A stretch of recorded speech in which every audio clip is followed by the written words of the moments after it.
Ben ritrovati dalla redazione. Il pubblico ministero Maddalena Kergia non compare tra i nomi dei sostituti procuratori della Procura di Trieste, ma il suo nome appare invece nel sito della Procura Generale presso la Corte d'Appello. La notizia è datata, ma lo spostamento del PM accende i riflettori su una questione che interessa ad una larghissima fetta di opinione pubblica. Il fascicolo del caso della morte di Liliana Resinovic è tra quelli già riassegnati ad altri sostituti procuratori oppure no? Stando a quanto si è preso, la maggior parte dei casi in mano alla Kergia sono planati sulle scrivanie di altri magistrati, ma una decina di giorni fa quello della Resinovic non sembrava avere un pubblico ministero titolare del caso.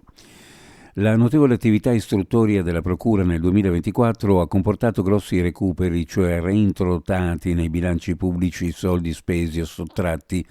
I recuperi totali sono circa 1,4 milioni di euro e la dichiarazione riportata dal procuratore regionale della Corte dei Conti del Friuli Venezia Giulia, Tiziana Spedicato, che ha descritto i risultati dell'attività del 2024 prima dell'inaugurazione dell'anno giudiziario 2025.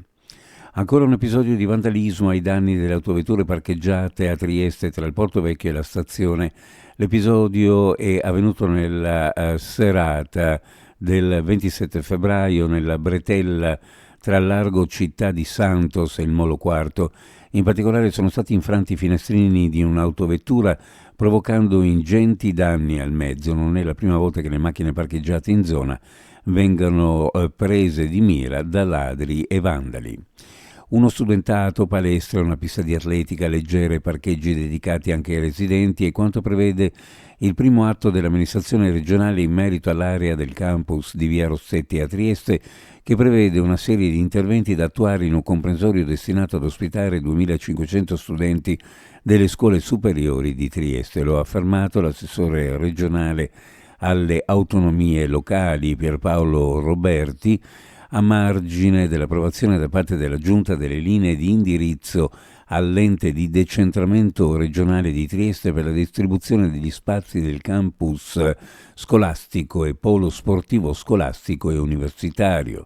Un documento stilato, proposta dello stesso Roberti, di concerto con l'assessore all'istruzione Alessia Rosolen. Uno sguardo alle previsioni meteorologiche per oggi: cielo in prevalenza nuvoloso.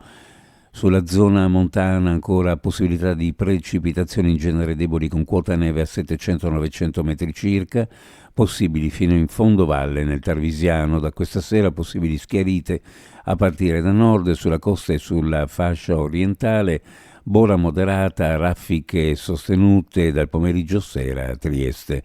Temperature minime in pianura fra 5 e 8 e sulla costa fra 6 e 8 gradi, le massime in pianura fra 11 e 13 gradi, sulla costa fra 10 e 13 gradi centigradi.